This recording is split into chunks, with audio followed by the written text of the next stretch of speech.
7월 29일 새벽기도회 및 가정예배를 시작하겠습니다. 찬송가 267장 하나님께 올려드리겠습니다. 찬송가 267장입니다.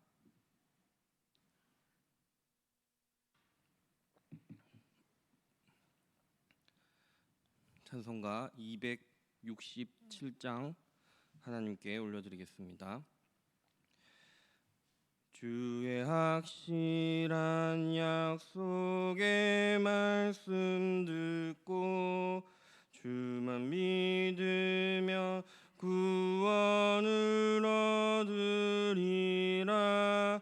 할렐루야 할렐루야. 내가 예수를 믿어 그의 흘리신 피로 내 죄 씻었네. 할렐루야 할렐루야. 내가 예수를 믿어 그의 흘리신 피로 내 죄 씻었네. 나의 갈 길이 험하고 위험하나 항상 예수의 도우심 믿고 가네. 할렐루야 할렐루야. 내가 예수를 믿어 그의 흘리신 피로 내 죄 씻었네. 할렐루야 할렐루야. 내가 예수를 믿어 그의 흘리신 피로 내 죄 씻었네. 주의 보좌에 천사들 둘러서서 우리 구주를 높이어 찬양하네.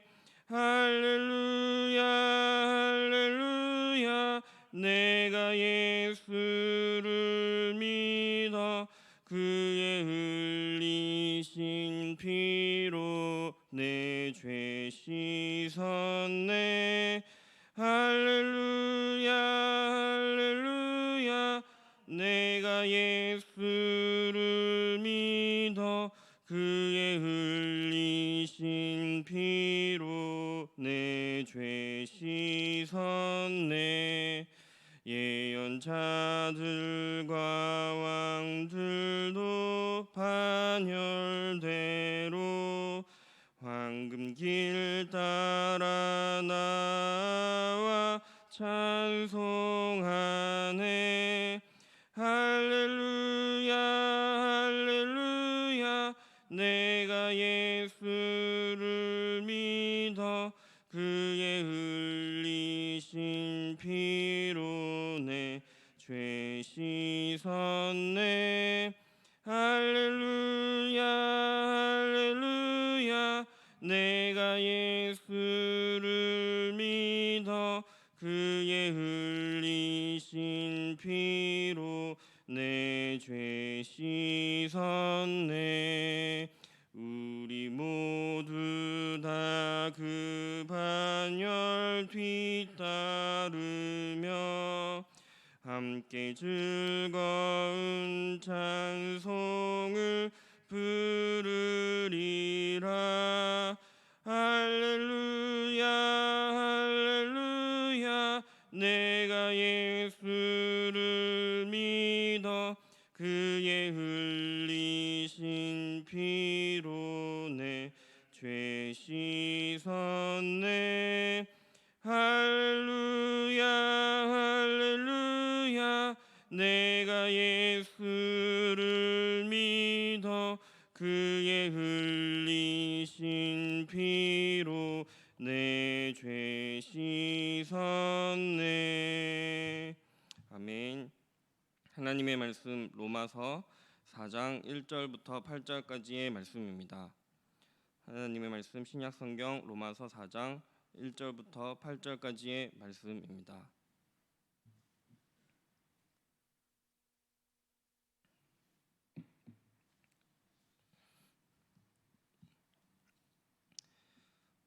로마서 4장 1절부터 8절까지의 말씀을 다 함께 봉독하도록 하겠습니다.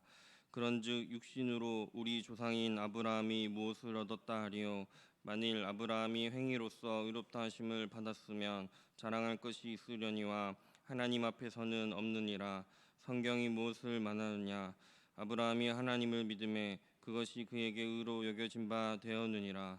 일하는 자에게는 그 삭시 은혜로 여겨지지 아니하고 보수로 여겨지거니와 이를 아니할지라도 경건하지 아니한 자를 의롭다 하시는 이를 믿는 자에게는 그의 믿음을 의로 여기시나니 일한 것이 없이 하나님께 의로 여기심을 받는 사람의 복에 대하여 다윗이 말한 바 불법이 사함을 받고 죄가 가리어짐을 받는 사람들은 복이 있고 주께서 그 죄를 인정하지 아니하실 사람은 복이 있도다 함과 같으니라. 아멘. 믿는 자에게 주신 이 전적 은혜의 선물이라는 제목으로 하나님의 말씀을 나누도록 하겠습니다. 우리가 살다 보면 가끔 공짜로 물건을 얻을 때가 있습니다. 마트나 편의점에서는 하나를 사면 하나를 살 때 또는 두 개를 살 때 하나를 또 덤으로 받기도 합니다. 또 우연히 어떤 행사에 이벤트에 참석했다가 기대하지 않았던 선물을 받기도 합니다. 교회나 또 학교 같은 곳에서는 찬양 대회나 어떤 축제 같은 것을 하면 꼭 마지막에 하는 것이 행운권을 추첨하고 선물을 나누어 주기도 합니다. 이렇게 공짜로 물건을 받게 되면 행운으로 여기는 사람도 있고 감사히 여기는 사람도 있다고 합니다. 제가 신대원에 합격하고 서울로 올라오기 전에 바로 전에 안 쓰던 통장을 정리했던 적이 있습니다. 마침 친한 친구가 은행원으로 있어서 통장 정리를 하려고 갔다가 뜻밖의 친구가 제가 이제 정리하고 없애려고 했던 통장에 30만 원이 들어 있다고 통장을 없애고 현금을 이제 줘서 돌려받은 적이 있습니다. 갑자기 이제 눈먼 돈이 생기니 얼마나 기분이 좋은지 모릅니다. 그래서 그 돈으로 교회의 동생들을 모아서 지금은 코로나로 인해 유명해진 대구 근교의 청도로 가서 맛있는 밥을 먹은 적이 있습니다. 또 얼마 전에는 스타벅스에서 가방 열풍이 우리나라에 불었습니다. 스타벅스 커피를 일정 수량을 마시면 스타벅스 로고가 새겨진 작은 캐리어를 이벤트 선물로 주는 것입니다. 많은 사람들이 이 가방을 받기 위해 새벽부터 줄을 서기도 했습니다. 이렇게 공짜가 생기면 좋기도 하고 감사하기도 하지만 또 우리나라 사람들은 공짜를 믿지 않는다고도 합니다. 우리가 우스갯소리로 공짜 너무 좋아하지 마라, 공짜 좋아하면 대머리 된다라고 하기도 합니다. 그런데 이런 생각이 한편으로는 우리가 복음을 받아들이는데도 영향을 미치게 된다고 합니다. 우리가 교회에서 전도 행사 같은 것을 하면 선물을 이렇게 많이 나누어 줍니다. 이렇게 선물을 나누어 주는데 이런 것을 처음에 교회에 나오는 사람들 중에는 감사하는 분들도 있지만 부담스러워하는 분들도 있다고 합니다. 오늘 본문 말씀에서는 우리가 의로움을 받게 되는 것에 대한 말씀이 나옵니다. 여기서 의는 의롭다라는 것은 헬라어로 다카오시네라는 단어로 먼저는 하나님의 공의, 어떤 윤리적인 차원에서의 의로움을 들 수 있습니다. 이는 성경에서 나오는 객이나 고아나 가부 같은 연약한 자들을 돌보라고 하신 하나님의 말씀처럼 우리 주변의 연약한 자들 또 어려움에 처한 사람들을 위해서 하나님의 마음으로 공의를 행하라는 것입니다. 그리고 또 다른 하나는 두 가지 중에 또 다른 하나는 오늘 본문을 통해서 하나님께로부터 우리에게 은혜로 주어 주시는 의, 그 의를 말하는 것입니다. 말없이 값없이 믿음으로만 우리가 받을 수 있는 하나님의 선물을 이야기하는 것입니다. 이는 죄인된 우리가 예수 그리스도의 십자가 죽음과 부활의 은혜로 인해서 하나님의 전적인 은혜로 우리가 의롭다 칭함을 받는 것을 말합니다. 우리의 노력이나 우리의 행위가 아닌 믿음으로 말미암아 하나님의 은혜로 의롭게 되는 것입니다. 오늘 본문 말씀을 살펴보면서 하나님께서 우리에게 부어주시는 은혜에 대해 조금 더 살펴보도록 하겠습니다. 오늘 말씀 첫 번째로 살펴볼 것은 본문 1절부터 3절에 보면 아브라함을 예로 드는 이야기가 나타납니다. 먼저는 유대인들이 가장 존경하는 믿음의 조상 아브라함의 이야기를 하고 있습니다. 아브라함은 우리가 알던 대로 나이가 많이 들 때까지 자식을 가지지 못한 상태였습니다. 아브라함은 그래서 자신의 종 다메섹 사람 엘리에셀이 상속자가 될 거라고 생각하고 있었습니다. 그때 하나님께서 아브라함에게 밤하늘의 별을 보게 하시고 아브라함의 자손이 저 별과 같이 많아지게 될 것이라고 말씀하셨습니다. 아브라함이 이삭을 낳기 전에 아브라함과 사라가 했던 대화를 보면 아마 아브라함에게는 인간적인 상태로는 자식을 가질 가능성이 거의 없었던 것으로 봅니다. 그런데 아브라함은 이 하나님의 말씀을 믿었고 하나님께서 이때 아브라함을 그 믿음으로 말미암아 의롭다라고 이야기하십니다.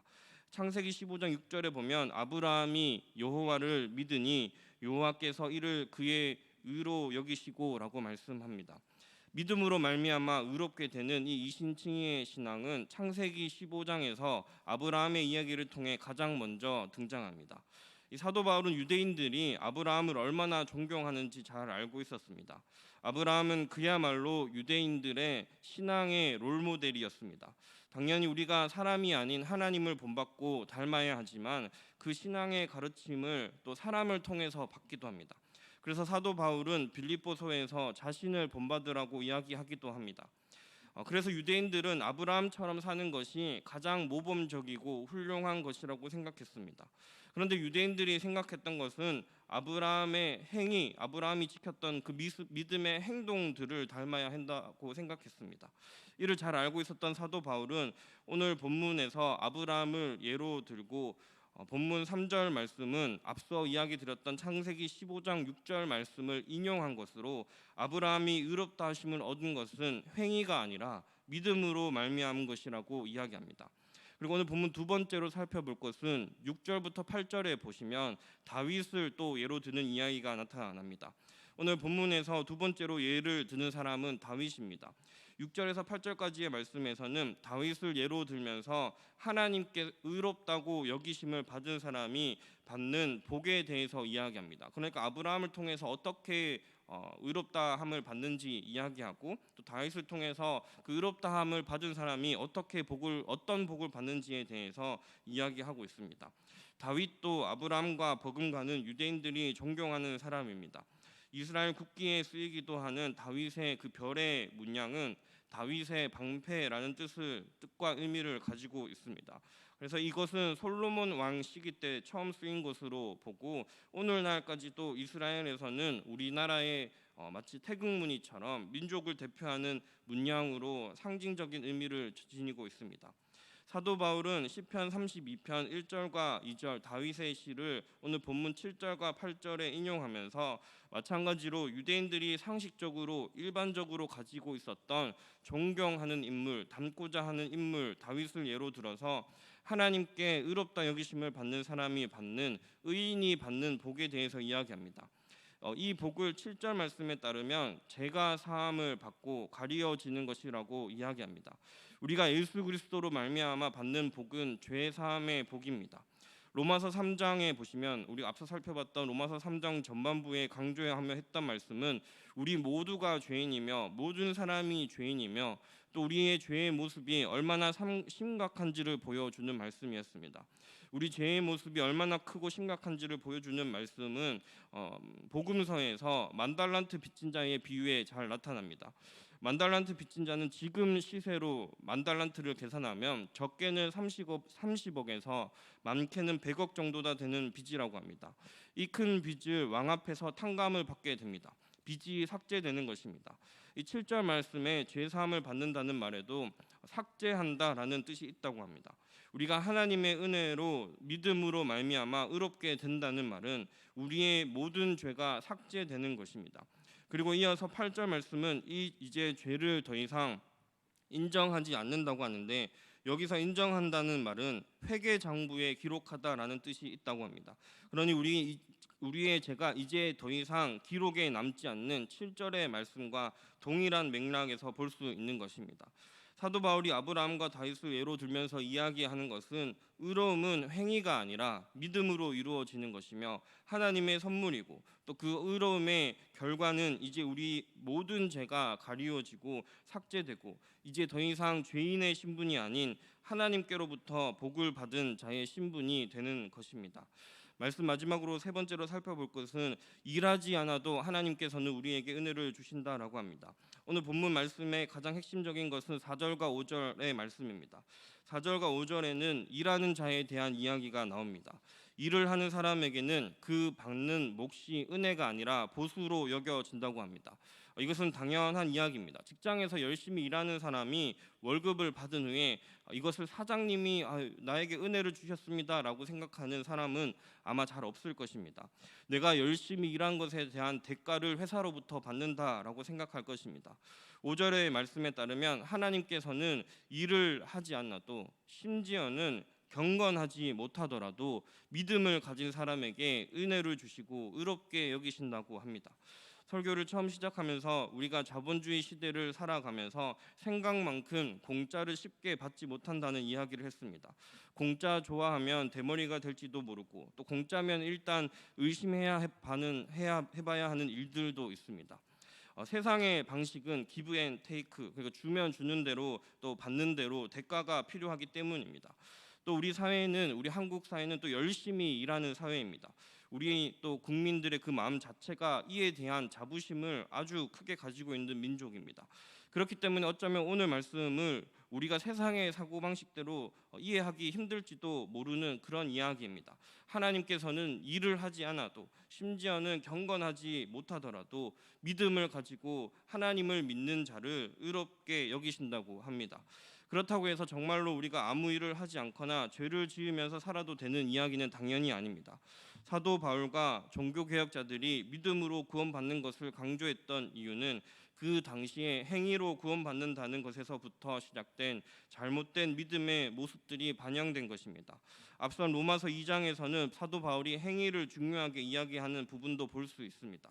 우리가 오늘 본문에서 기억해야 하는 것은 전적인 하나님의 한량없는 은혜, 그 값없이 주어지는 은혜로 말미암아 하나님께서 우리에게 은혜를 베풀어 주시고 의롭게 여겨 주시는 모든 것은 이 아브라함에게도 다윗에게도 또 오늘날 우리에게도 하나님의 전적인 주권 속에 이루어진다라는 것입니다. 우리의 연약함을 품어 주시고 또 우리의 죄를 덮어 주시고 때에 따라 우리에게 알맞은 은혜를 공급해 주시는 것도 모든 것이 전적으로 하나님께서 우리에게 부어 주시는 축복입니다. 말씀을 마무리하겠습니다. 오늘 말씀을 통해서 우리가 해야 할 일은 무엇인가 업적을 이루고 행위를 통해서 하나님께 칭찬받는 삶을 살아가는 것이 아니라 크고 무한한 하나님의 은혜가 우리의 모든 삶의 영역을 통치하시고 붙들어 주시기를 간구하고 또 기도하고 의지하는 삶을 살아가야 합니다. 주신 말씀을 기억하면서 찬양의 어떤 찬양의 가사처럼 하늘보다 높고 바다보다 깊고 우주보다 넓은 하나님의 사랑과 은혜 속에 살아가는 저와 여러분들이 되기를 바랍니다. 기도하겠습니다. 사랑과 은혜가 풍성하신 하나님, 오늘도 주님의 말씀을 허락하심에 감사드립니다. 우리가 살아가는 이 모든 것이 주님의 은혜임에 감사드립니다. 때로는 우리의 입술에 불평이 나올 때도 있고 때로는 만족하지 못할 때도 있습니다. 그럼에도 불구하고 믿음으로 살아가는 자들을 붙들어 주시고 하나님의 은혜로 의롭게 하심에 감사드립니다. 그 은혜가 얼마나 크신 하나님의 은혜인지를 기억하게 하시고 여러 가지 고난도 있고 환난도 있지만 그 모든 과정에서 하나님의 은혜를 간절히 의지하게 하시고 욥이 고난과 시련 끝에 주께 대하여 귀로 듣기만 했사오나 이제 눈으로 주를 배웁니다라고 고백하는 것처럼 하나님을 향한 믿음과 하나님을 향한 사랑의 성장이 있도록 인도하여 주십시오. 우리의 행위로 의롭다 여기지는 것이 아니며 우리의 행위를 하나님 앞에 자랑할 수 없음을 깨닫게 하시고 우리의 죄를 고치시고 싸매시고 덮어주시는 하나님의 은혜와 예수 그리스도의 보혈을 믿음으로 의지하며 살아가게 하시고 주님 주시는 축복을 누리며 살아갈 수 있도록 붙잡아 주십시오. 교회를 위해서 기도합니다. 우리가 세상 속에 살아가고 있지만 모든 소소문의 성도님들이 은혜 없이 하나님의 은혜 없이 살아갈 수 없음을 고백하게 하시고 하나님의 크신 은혜를 누리게 하시고 하나님의 전적인 은혜를 자랑하게 하셔서 믿음의 백성으로 세상 가운데 승리하게 하시고 하나님 주시는 능력으로 복음을 전하고 이웃을 섬기고 사랑하며 또 힘들고 어려운 이 시기 가운데 살아계신 하나님께 감사와 찬양을 올려드리도록 인도하여 주십시오. 교회에 또 연로하신 어른들, 병상에 계신 많은 환우들이 계십니다. 주님께서 기억하시고 붙들어 주셔서 하나님 주시는 힘으로 이기게 하시고 아픈 부위들 치료받는 손길들 가운데 하나님께서 지켜주시고 또 능력을 더하여 주셔서 날마다 하나님 찬송하며 살아가게 하시고 자라나는 우리 또 교회 학교의 아이들, 청년들 주님께서 그 모든 삶 가운데 인도하시고 예수 그리스도를 닮아갈 수 있는 지혜와 마음을 허락하셔서 세상에 선한 영향력을 미치고 예수님의 향기로 또 편지로 살아갈 수 있도록 인도하여 주십시오. 가정 예배를 드리는 자리마다 하나님께서 크신 은혜와 복을 내려 주시고 주님을 예배하는 것이 우리의 삶의 가장 큰 은혜와 기쁨이 되게 하셔서 세상에 살아가며 다른 것 의지하지 않고 오직 주님 손을 꼭 붙들고 살아가는 믿음의 가정들이 될 수 있도록 하나님의 사랑으로 지켜주십시오. 날마다 우리가 주님 주시는 은혜로 말미암아 살아가기 원하오며 예수님의 이름으로 기도드립니다. 아멘. 하늘에 계신 우리 아버지, 아버지의 이름을 거룩하게 하시며 아버지의 나라가 오게 하시며 아버지의 뜻이 하늘에서와 같이 땅에서도 이루어지게 하소서. 오늘 우리에게 일용할 양식을 주시고 우리가 우리에게 잘못한 사람을 용서하여 준 것 같이 우리 죄를 용서하여 주시고 우리를 시험에 빠지지 않게 하시고 악에서 구하소서. 나라와 권능과 영광이 영원히 아버지의 것입니다. 아멘.